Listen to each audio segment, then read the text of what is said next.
Hey everyone, welcome back for another deep dive. Today we're going to be talking about something really important, especially if you're new to Islam, Oh, yeah, for sure. the power of dua. You know, that Absolutely. direct connection we have with Allah. It's amazing that we can pour our hearts out to Him and share all our hopes and dreams and fears, and ask for His guidance, of course. Yeah, it's a beautiful thing.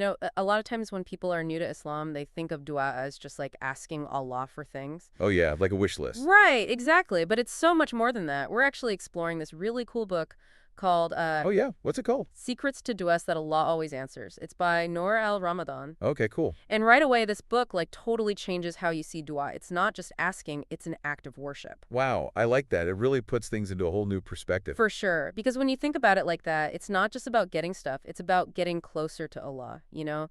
The surrendering to His will, acknowledging that He's there with you all the time. Yeah, I can already see how that changes things. We're just getting started here. But okay, one thing I've always wondered about with dua is we make these heartfelt duas. We're so sincere, but sometimes it feels like some get answered and others don't. Why is that? So many people ask that, and I think this book really gets it. What's fascinating is it says that every sincere dua is answered. Hmm. It's just that the answer might not always be what we expect. Ah, okay. Like, are we maybe not recognizing the answers when they come? Oh, interesting. Like we're expecting one thing and Allah gives us something even better. Exactly. And the book actually talks about 3 ways Allah answers our du'as. So sometimes, yeah, you get exactly what you asked for. That's awesome. Right? Awesome. But sometimes He might give us something even better than we thought of, something that fits in better with His plan for us. Oh, I see. So maybe we ask for a bicycle, but Allah knows we're ready for a car. Yeah, great analogy. And then the third way Allah answers is He might take away some hardship from our life, like in exchange for what we asked for.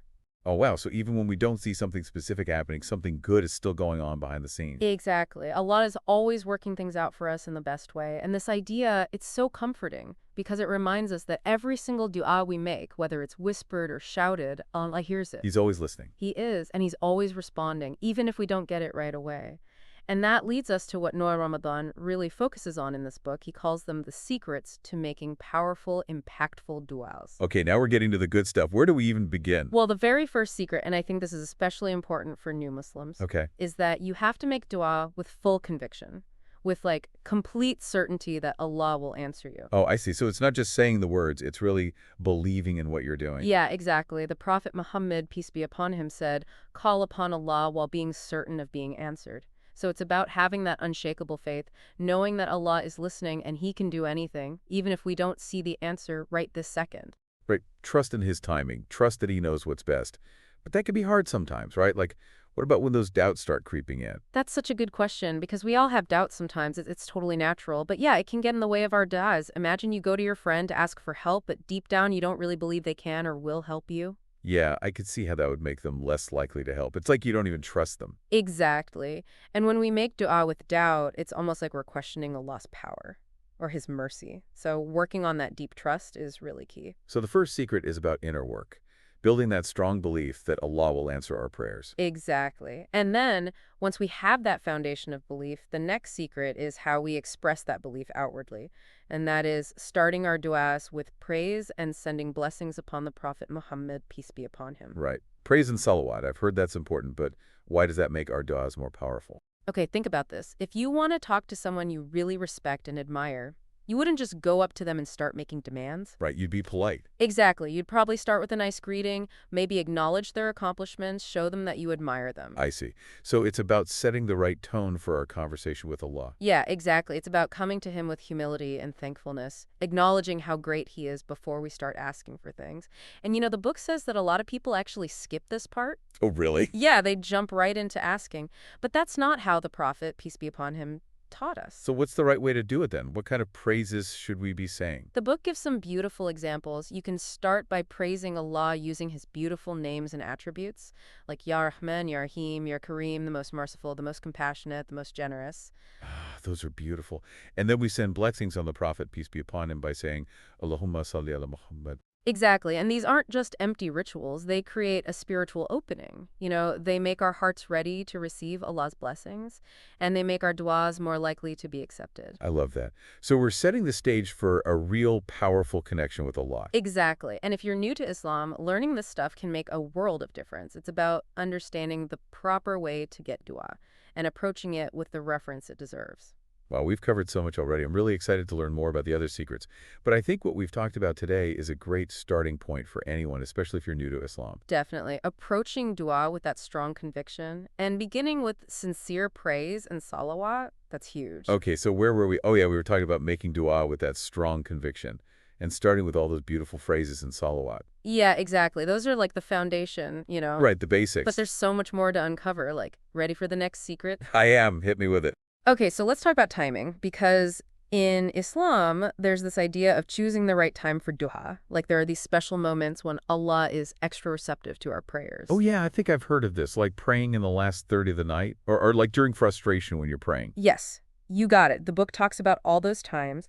It explains how those movements are kind of supercharged spiritually, like you're tapping into a time of like intense mercy and closeness to Allah. Makes sense. You're already in a state of deep connection when you're praying like that. Exactly. And it's not just about the time on the clock, it's also about specific situations. Like, have you ever heard that making dua while traveling is a good time? Oh, yeah. Or when it's raining? Oh, yeah. Or between the adhan and the ikama? Oh, wow. Yeah, I remember hearing about that one. So it's all about being aware of those special moments. Yes, and taking advantage of them, using those times to connect with Allah. I like that. Okay, so timing is key.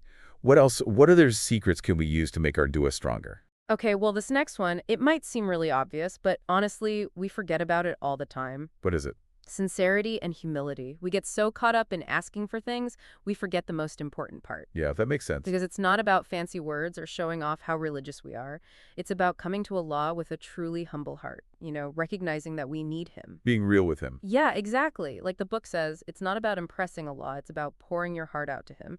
Even a really simple dua, if it's from the heart, it can move mountains. I love that. So it's about intention. Our heart is what matters most. Absolutely. It doesn't matter if you're eloquent or rich or famous. Anyone can connect with Allah through a sincere dua. That's beautiful. And it makes me think about the doubt thing we were talking about earlier. Because if we're sincere, we can push past that doubt, right? Exactly. That leads right into the next secret, which is all about fighting that doubt. We have to be persistent. Persistent. So even if we don't get an answer right away, we shouldn't give up. Exactly. The Prophet Muhammad, peace be upon him, he told us to keep making dua, to never lose hope, to keep asking, because Allah hears everything, and He will respond in the best way, even if it takes a while. So we have to trust that even when it's hard. Yeah, and sometimes the waiting, it's a test for us. It can actually make our faith even stronger. That's interesting. It's like our connection with Allah grows even deeper when we keep making dua. Wow, these secrets are like puzzle pieces. As we learn each one, we get a clearer picture of how to connect with Allah. That's a great way to put it, and for new Muslims, it's so important to realize that dua is not just some ritual. It's a real, live conversation you're having with your Creator. Right, it's a relationship. And it's a way to ask for His guidance in everything you do. Yeah, I think a lot of new Muslims might feel like their duas aren't good enough, like they're doing it wrong. Oh, I bet.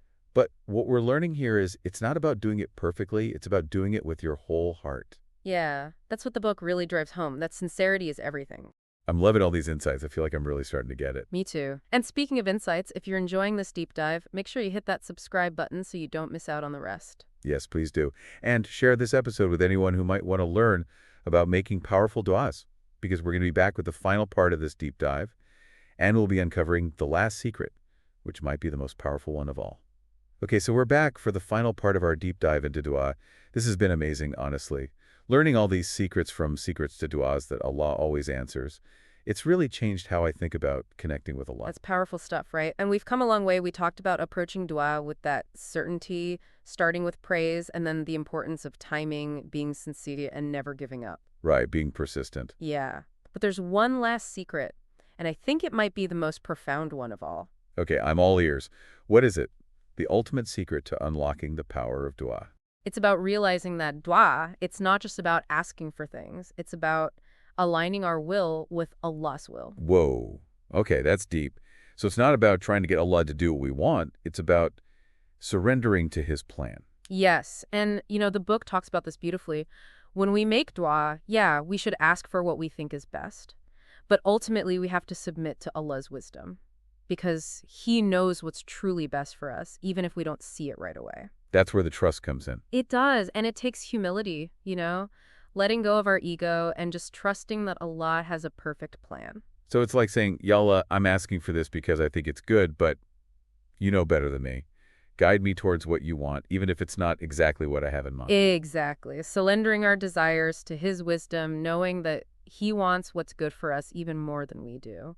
And when we can do that, there's this amazing peace that comes with it, no matter what happens. I love that. This is such an important message for new Muslims especially, because a lot of people, when they're first starting out, they might struggle with unanswered prayers or feel like Allah's not listening. Yeah, I can see that.